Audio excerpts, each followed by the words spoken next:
are you? Good. Thank you for coming. Thank you for having me. Yeah, this is dope. I'm glad you had a chance to come and sit down and have a conversation with us. I loved it. I try to visit everyone and talk to everyone, and everyone's got great business, and this is a great scene. Yeah, right. I thought so. And I think it's important for us to try to highlight and show this side of cannabis, right? I think this is a side that people don't get to see often. Yeah. I think this is a side that gets misrepresented and misconstrued a lot.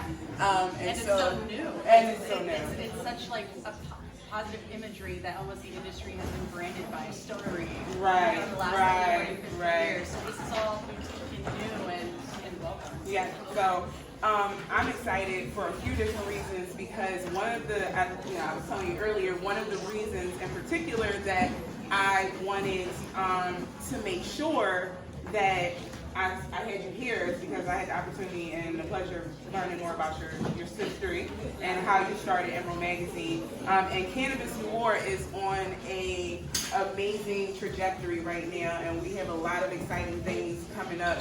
And one of those things is that we're looking to create opportunities out of obstacles.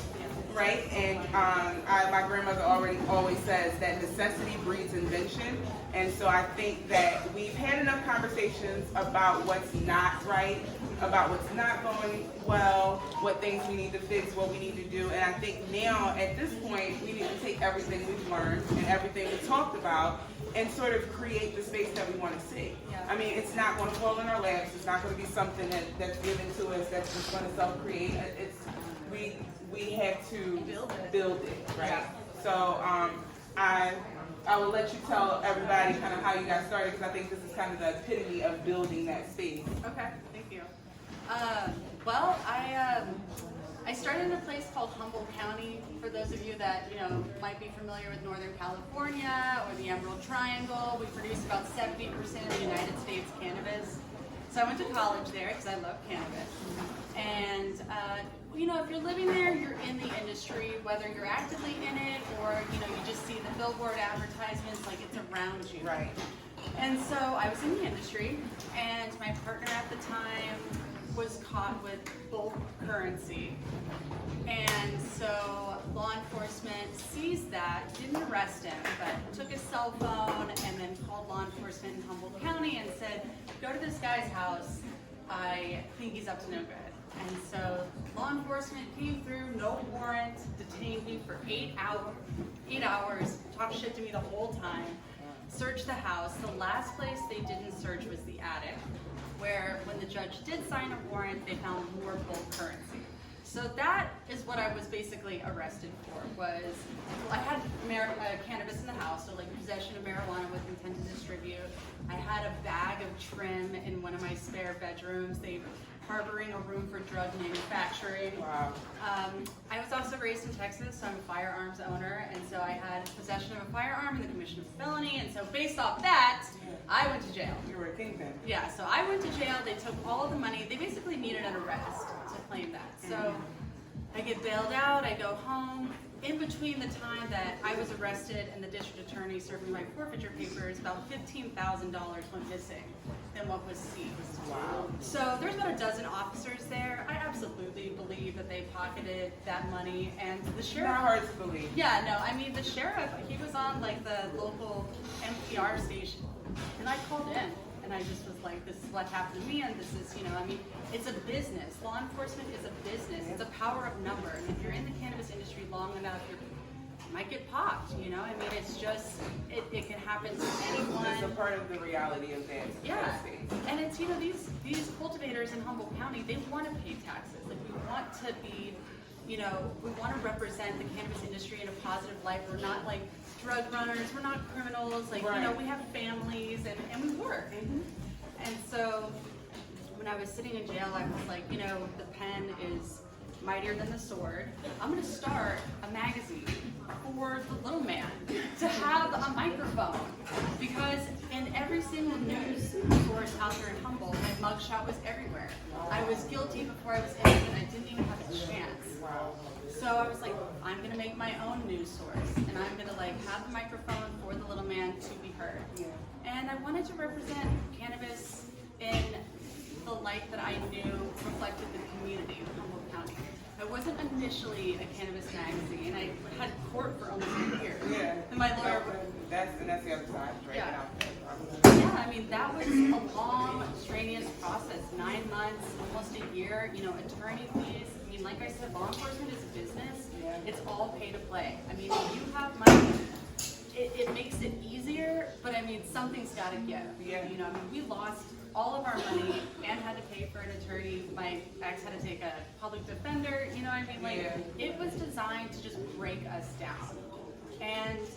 But through it, like my therapy through it was the Emerald. Yeah. It was my fight for, civil justice. It was the microphone to where, like, I told my story, I invited other people to tell their stories, and people did. I mean, it just blew up, especially in our area. It's a common thing to get braided and to come and cross with law enforcement. And so I just really, made it a mission to show what cannabis was.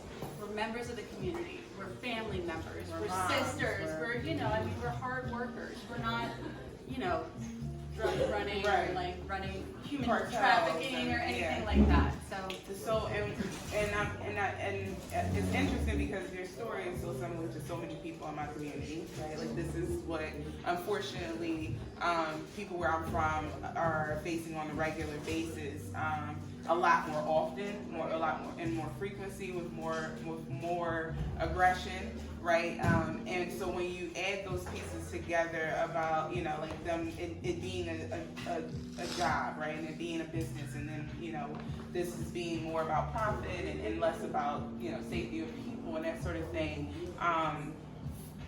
When you decided to go and say, I'm going to start this publication, what kind of resources were available for you after having these charges and these things and these things, because those essentially are the things that keep us out of the space long term and keep us from, they create barriers of entry almost at every level for us.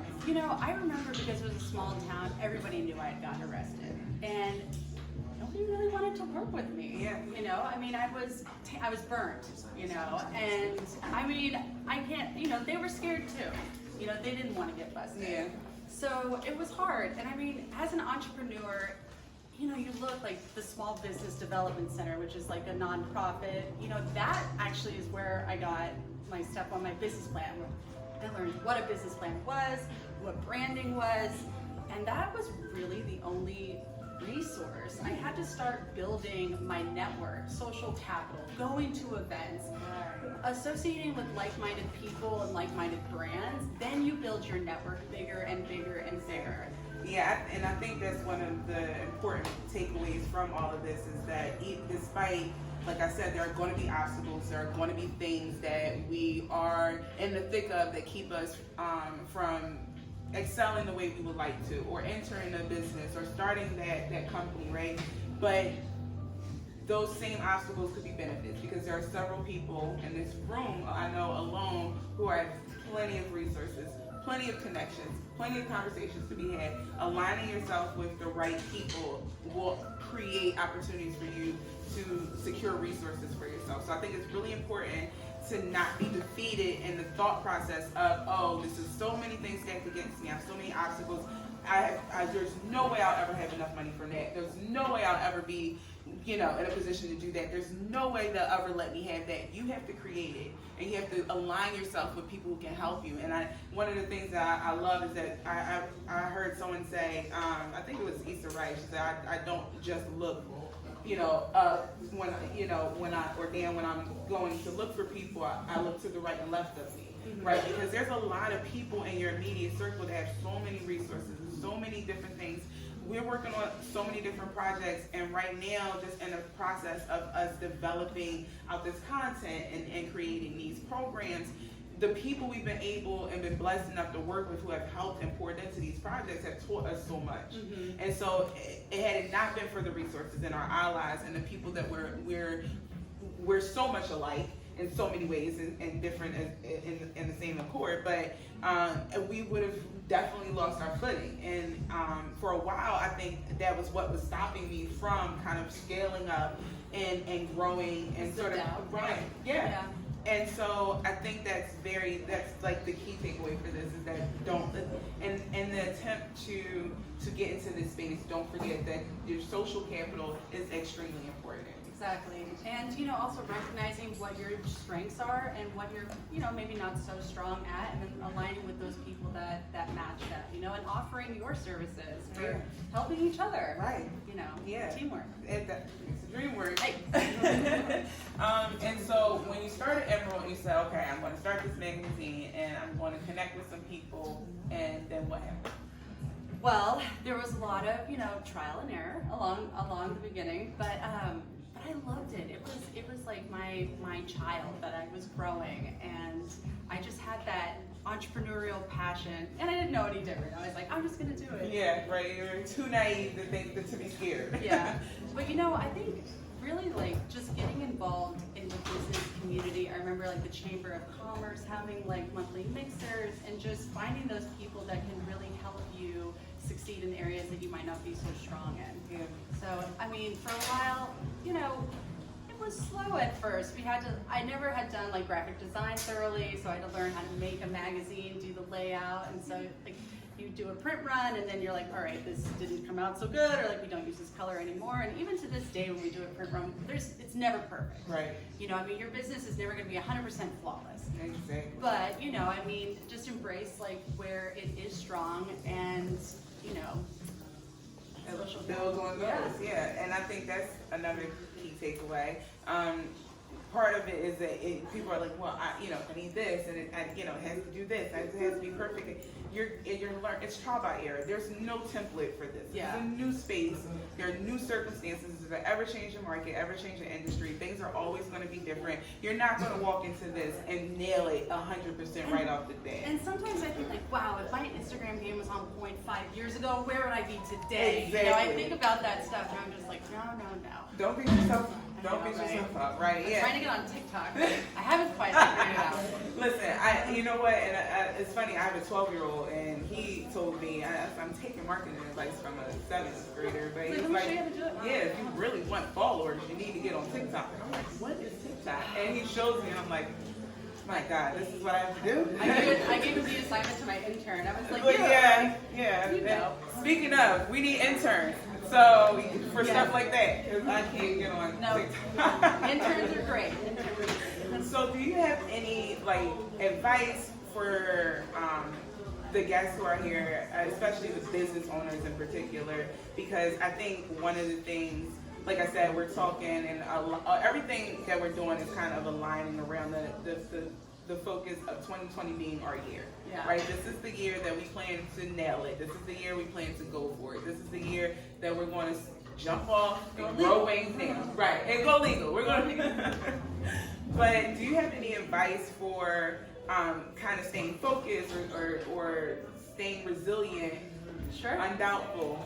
I think like as an entrepreneur and as someone in this emerging industry, which can be kind of volatile at times, you know, to kind of just push through those moments of doubt and to really believe that like you're not alone in this. Other people are going through, you know, getting their brand online, getting into new markets, finding new distributors. Like we are all right there together. We're all going through the same thing. And we might mask it on social media or like when we see each other, but I mean, stay strong in the fact that there is a cannabis community and you are definitely part of it and you are building it and you are each other's lifelines and resources, and it's a great industry to be a part of. I've experienced it in Northern California, Southern California, Colorado, New York, now here for the first time, which is amazing. This is an amazing event. It's beautiful. Thank you so much for having me. We're so glad you were able to come down. Thank you. But yeah, stick together. I mean, this is a great community to be a part of, and just know that you're not in it alone. And I think that as for an entrepreneur, it's like, does anyone else have these tough times like me? And it's like, yes, we do. Yes. So yes, we are all on the struggle bus together. Yeah. We are one big giant cheese struggle bus together. And I mean, and that's what I mean. Like the more we learn about each other and how in this industry and share with each other, the stronger we'll all get. And I know it seems it's like, well, how am I sharing with competition, or why am I gonna? Because there isn't an industry yet. There's not. We're building the space. There's so so much room for everybody. And partnership. And partnership. And like cooperation. Yes, like, we're not going to talk about cooperative economics and collective economics. We'll get into that later because that's one of our things. But yeah, like the partnerships and the ability to at least, like, and when you, it's funny because I think part of it is a lot of people haven't been to rec states, right? There are a couple people who have been into rec states before. It's a dispensary on every corner. There are so many different cannabis businesses. Denver. And they're all making money somehow still, guys. So trust me, the 6 or 5 or 12 people that are here that are doing cannabis are not going to knock your hustle. Okay, so we can all share. There's plenty of room for us. There's no reason that we all can't effectively work together and help each other build and grow so we can get to that space where we're actually like those states making that kind of money with that kind of notability, that kind of reputation for quality service, products, whatever, so have you. Yeah, and if you're here, you're already ahead of the game. You're Right. like coming out, you're Yes. like going to events, like you're already ahead of the curve. Yes, So, you are already winning if you are here. You heard it first. You're winning. Okay, so thank you so much for much. taking the time to like sit down and have this little chat with us. Christine's gonna hang around for a little bit, I got right? some magazines. We got some magazines. Everybody's gonna take home a magazine. But if you have time, please come connect.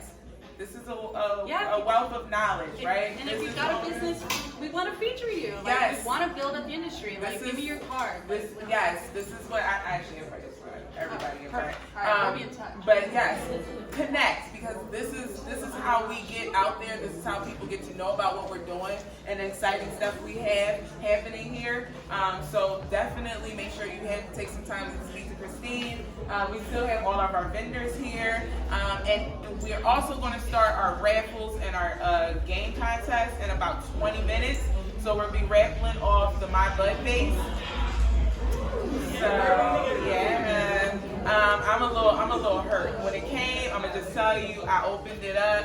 Shout out to My Bud base. If you're not following them, follow them right now. I opened it up and I legit was like, I don't know. I might just have to just like, I don't know. I buy all the raffles. I had to buy all the raffles. Like this, it was gorgeous. So that's exciting. And we're also going to be raffling off a membership to this space. So if you are having a good time right now and you would like to keep that good time going, you make sure that you be a part of this raffle. Y'all look comfortable. Look at this. That's good advertising right there. I'm going to get a raffle just because of that. We're going to be raffling off membership to the space. Shout out to Juice Joint because their sponsorship was the one that made that possible. So thank you. I appreciate you, brother. I'll be posting where you can find their products, what locations that you can get them from, but definitely check out Juice Joint. I love JuiceJoint.com. And we'll also be doing our movie game prizes. We'll be able to win cool CBD infused body care stuff. I have a movie aficionado in the building, guys, so we have to be careful. She's gonna be out for blood. So just go ahead, mix, mingle, enjoy yourself. I'm about to catch some flower cakes before they try to sneak out of here with all those sandwiches. And you enjoy the rest of the event. Thank you so much. Oh my God.